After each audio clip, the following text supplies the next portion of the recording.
भाई सबसे पहले तो चैनल पे 1 मिलियन कंप्लीट हो चुके हैं, इसके लिए आप सभी का बहुत बहुत शुक्रिया। मतलब मैं कभी सपने में भी नहीं सोचा था कि कभी 1 मिलियन तक पहुंच पाऊंगा। मतलब भैया चैनल स्टार्ट करने के 6-8 महीने बाद तक भी ऐसा लगता था कि बस 1 लाख सब्सक्राइबर कंप्लीट हो जाए, सिल्वर प्ले बटन मिल जाए जैसे तैसे, और कुछ नहीं चाहिए भैया। गोल्डन के तो सपने भी नहीं देखता था मैं। लेकिन आज जो कि नंबर 1 मिलियन से भी ऊपर जा चुका है एंड लगातार न्यू मेंबर्स ऐड होते ही जा रहे हैं, सो अब फाइनली गोल्डन प्ले बटन घंटा मिलने वाला है।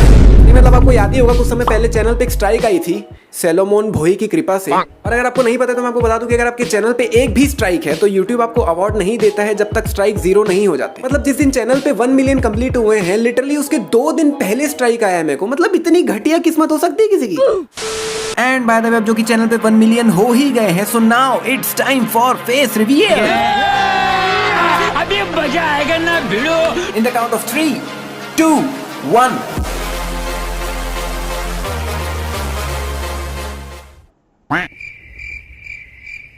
अबे साले बहुत मनुष्य लग रहे हो, मत करो। रन बहुत बुरे लग रहे हो।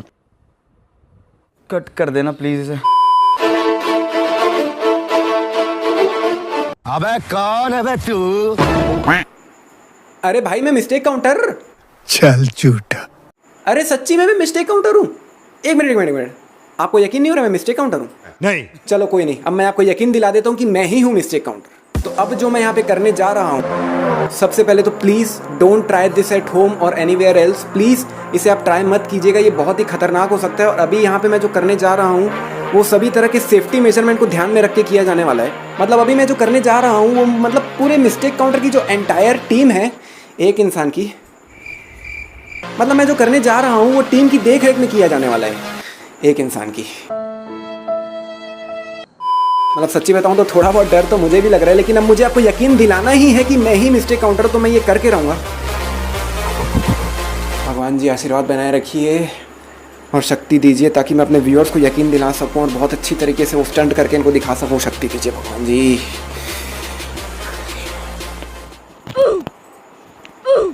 अबे जल्दी बोल, कल सुबह पनवेल निकलना है।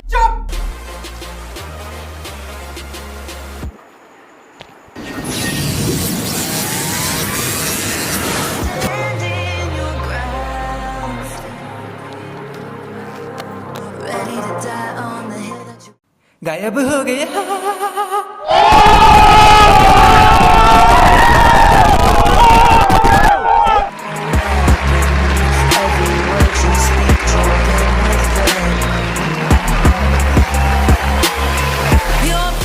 चलो भाई कुछ ज्यादा ही टाइम पास हो गया, अब मेन वीडियो स्टार्ट करते हैं।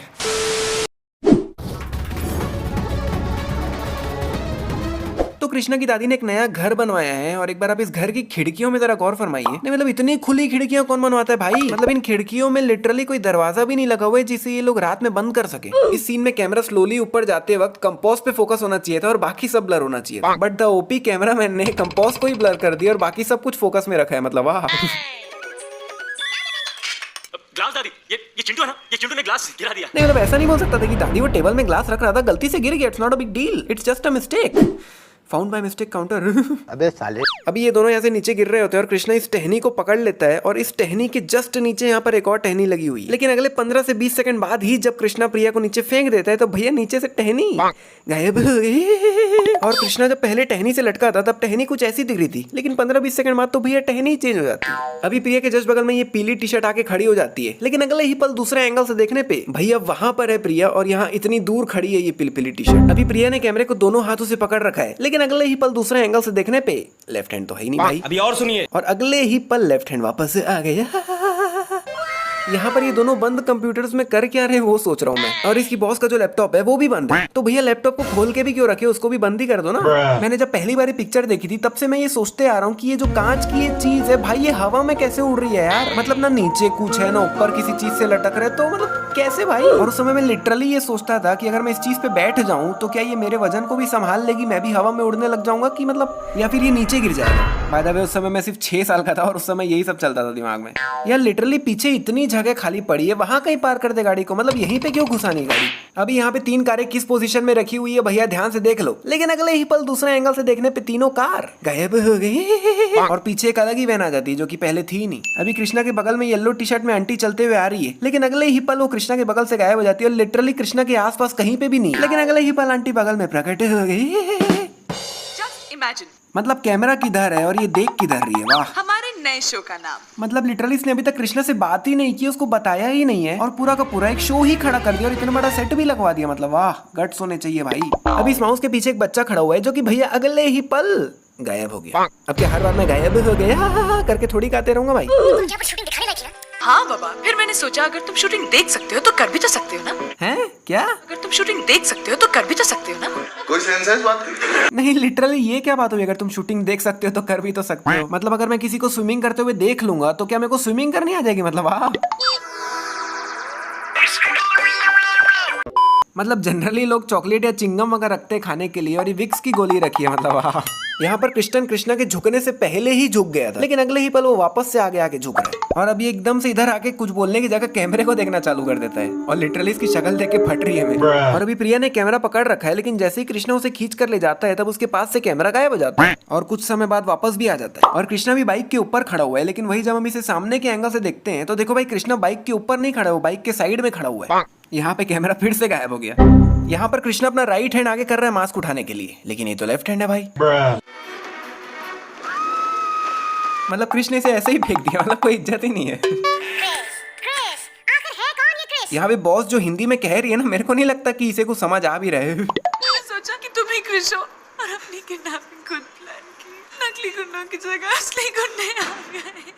इसने सर्कस में कृष को देखा, इसे कृष्णा पे डाउट हुआ और इसने 2 दिन बाद सीधा गुंडे ही मंगा दिए। मतलब वाह, इतने तेजस्वी लोग हैं हमारे पास, इतने शानदार विचार रखते हैं जी। मतलब आप एक बार कृष्णा से बात ही कर लेते, मतलब सीधा ही गुंडे मंगाने की क्या जरूरत थी? अगर आप कृष्णा से बात कर लेते तो वो आपको सारी सच्चाई बता देता कि देखो भाई, मैं कृष्ण नहीं हूँ, क्रिश्चियन कृष है। अबे साले।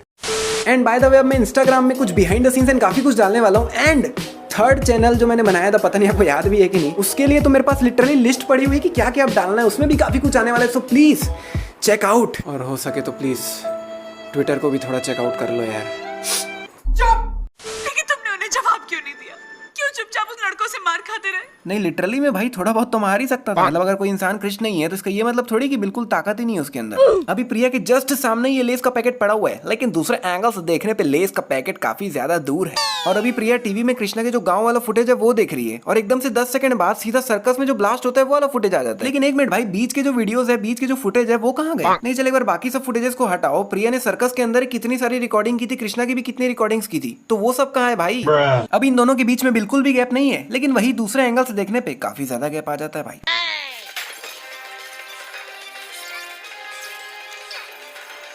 नहीं, इसे तोड़ने का क्या मतलब हुआ? ये तो वैसे भी अलग ही पड़ा हुआ था, मशीन से जुड़ा हुआ तो था ही नहीं। कृष्णा, अगर डॉक्टर आर्य ने वो कंप्यूटर स्टार्ट कर लिया तो उस कंप्यूटर के जरिए वो किस हद तक विनाश कर सकता है? नहीं मतलब मैं सोच रहा हूँ कि अगर कल को डॉक्टर आर्य फ्यूचर देख भी लेता तो क्या ही उखाड़ लेता भाई। नहीं मतलब मैं बहुत सोचा, लेकिन मेरे को ये समझ नहीं आया कि मैं पूरी दुनिया का फ्यूचर देख के पूरी दुनिया का बुरा कैसे करूँ। और अगर डॉक्टर आर्य एक एक इंसान का फ्यूचर देखकर एक एक इंसान का बुरा करने बैठेगा तो हो गया भैया, निकल गई पूरी जिंदगी। तो भाई मुझे तो बिल्कुल समझ नहीं आया, लेकिन मैं आप सभी से एक सवाल पूछना चाहता हूँ कि अगर आप डॉक्टर आर्य की जगह होते तो आप फ्यूचर देख के ऐसा क्या करते कि आप पूरी दुनिया की बर्बादी कर सकते? मेरे को प्लीज नीचे कमेंट में बताओ। इस सीन में मेरे को ये समझ नहीं आता कि यहाँ पर ये लोग बोट में क्यों घूम रहे हैं। मतलब जो बातचीत ये लोग बोट में बैठकर कर रहे हैं वो तो कहीं पर भी कर सकते हैं, इसके लिए बोट में घूमने की क्या जरूरत है? अब यहाँ पर ये आंटी अकेली ही खड़ी हुई है, लेकिन कृष के मुंडी घुमाते ही कितने ज्यादा लोग आ जाते हैं भाई पीछे। अभी इस वाली रो की कारें पीछे की तरफ आ रही, मतलब अपनी तरफ आ रही है, लेकिन कृष्णा जैसे ही जंप करके नेक्स्ट कार पे पैर रख रहा होता है, जो कारें इस तरफ आ रही थी वो अचानक से सामने की तरफ चल रही है। अगर आप यहाँ पर गौर करोगे ना तो कृष्णा के जंप करने के बाद जो कृष का जो मास्क है ना वो उसके चेहरे से ही उतर जाता है। रुको जरा, सबर करो। अरे भाई इतनी क्या जल्दी है तुम लोग को? आने दो ना उसको नीचे आराम से। और अगर पेड़ चढ़कर उस तक पहुंच भी जाओगे तो हवा में क्या ही उखाड़ लोगे उसका।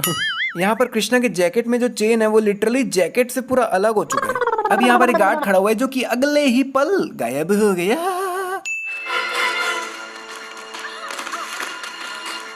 अच्छा चलता हूँ, घंटा मुझे याद रखना।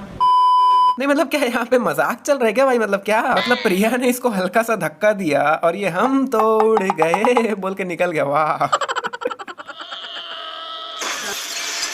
अब मुझे अपने बचपन के सवाल का जवाब मिल गया कि अगर मैं इसमें अच्छे बच्चों की तरह शांति से बैठता तो शायद ये नहीं टूटता, लेकिन अगर मैं इसकी तरह कूद के बैठता तो ये टूट जाता, डेफिनेटली टूट जाता। अभी इसकी टी शर्ट में बिल्कुल भी खून नहीं लगा है, लेकिन 5 सेकंड बाद टी शर्ट में काफी ज्यादा खून प्रकट हो गया। तो ये लोग फाइनली रोहित को ले आए हैं इंडिया, लेकिन रोहित का पासपोर्ट कहाँ से लाया भाई? क्योंकि भाई रोहित 20 साल से तो बेहोश पड़ा हुआ था, तो ये तो बिल्कुल पॉसिबल ही नहीं है कि उसको याद होगा कि अब मेरा पासपोर्ट कहाँ रखा है। ये तीनों तो स्पेसशिप को ही देख रहे हैं, लेकिन पता नहीं है प्रिया किधर देख रही है। नहीं, काहे का थैंक यू भाई? नहीं, आप खुद ही सोचो ना, अगर आपको जादू से शक्तियां नहीं मिलती तो आप बड़े होकर सिंगापुर भी नहीं जाते और ये सब कुछ होता ही नहीं, है ना? आप क्रोनोलॉजी समझ लीजिए। तो अब वक्त है सबसे बड़ी मिस्टेक का, जिसमें मैं आपको इन दोनों की सबसे बड़ी मिस्टेक के बारे में बताने वाला हूँ। सोनिया मेहरा और उसका पोता कृष्णा कहाँ है फादर? तो मूवी की स्टार्टिंग में ये कृष्णा के प्रिंसिपल के पास आता है और हमें पता चलता है कि ये कृष्णा के प्रिंसिपल के पास 3 से 4 बार आ चुका है और हर बार ये यही पूछता है कि कृष्णा और उसकी फैमिली कहाँ है, जिसमें लिटरली ये गुंडे की तरह बात करता है कि देखिए फादर, आप बहुत बड़ी गलती कर रहे हैं, जितना पैसा चाहिए आप मुझे बताइए, मैं आपको दूंगा। अरे भाई, ऐसे कौन बात करता है यार? इनको थोड़ा प्यार से समझाओ ना कि देखिए फादर, रोहित सिंगापुर आए थे, 2 साल वहां पर रहे हैं, 2 साल में हमारे बीच में काफी अच्छी दोस्ती हो गई थी, फिर थोड़ा सबूत दो कि ये देखिए मेरे और रोहित की फोटो, और फिर थोड़े और सबूत दो कि वो ऐसे थे वैसे थे, हम यहाँ गए वहां गए। देन उनको प्यार से बताओ कि देखिए फादर, बात ऐसी है कि रोहित जिंदा है और अभी सिर्फ उन्हें एक ही इंसान बचा सकता है और वो है उनका खुद का बेटा कृष्णा। यस, अगर ये इस तरह से बात करते तो आई थिंक फादर इनको एड्रेस दे देते। मैं कंप्यूटर गलत हाथ में नहीं जाने दूंगा, मैं सब तोड़ दूंगा। जब यहाँ पर रोहित को पता चलता है कि डॉक्टर आ रहे हैं तो साला बहुत बड़ा डीके बॉस निकला। तब वो ये प्लान करता है कि मैं ये कंप्यूटर गलत हाथों में नहीं जाने दूंगा और मैं सब तोड़ दूंगा। बट इससे अच्छा प्लान तो मेरे पास है भाई, और ये प्लान मैंने अभी नहीं सोचा है, बहुत सालों पहले ही ये प्लान मेरे दिमाग में आ गया। मतलब यहाँ पर रोहित सब कुछ तोड़ने की जगह ऐसा करता जिसमें जैसे ही डॉक्टर आ रहे हैं ऊपर आते और रोहित से पूछते मशीन के बारे में, तब रोहित कहता कि डॉक्टर आ रहे हैं, मैंने अपना पूरा काम तो कर दिया है और मेरे हिसाब से सब काम सही हुआ है, लेकिन मशीन ऑपरेट करने में कुछ दिक्कतें आ रही है, ये आ रही वो आ रही, कुछ भी कह देता। जिसमें ये सब कहने के बाद आखिरी में ये कहता कि डॉक्टर आ रहे हैं, देखिए मुझे ऐसा लगता है कि मुझे 1 हफ्ता और लगेगा, मुझे लगता है अंदर कुछ गलतियां हो गई है, मुझे 1 हफ्ता और दीजिए, 1 हफ्ते में मैं आपको कंप्यूटर आपके हाथ में दूं। जिसमें डॉक्टर आर्या के पास भी कोई ऑप्शन नहीं होता और वो खुद ही कह देती कि ठीक है भैया, आप 1 हफ्ता और ले लीजिए एंड बस हो गया हमारा काम। 1 हफ्ता हमारे पास है तो आप अंदर ही अंदर कंप्यूटर को खराब कर देते, वायरिंग उल्टा सीधा कर देते, अंदर ही अंदर सब चीजों को खराब कर देते और बीच में मौका देकर भाग जाते। मस्त प्लान है भाई। मस्त प्लान है। तो भैया ये वीडियो यहीं पे होती है समाप्त। अगर पसंद आई है तो लाइक, शेयर, सब्सक्राइब, कमेंट सब कुछ कर लो और हम मिलते हैं नेक्स्ट वीडियो में।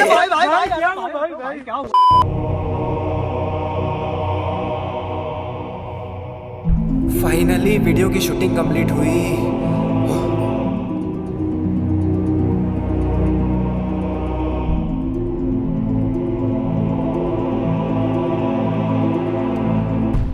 वाह, क्या एक्टिंग कर रहा है।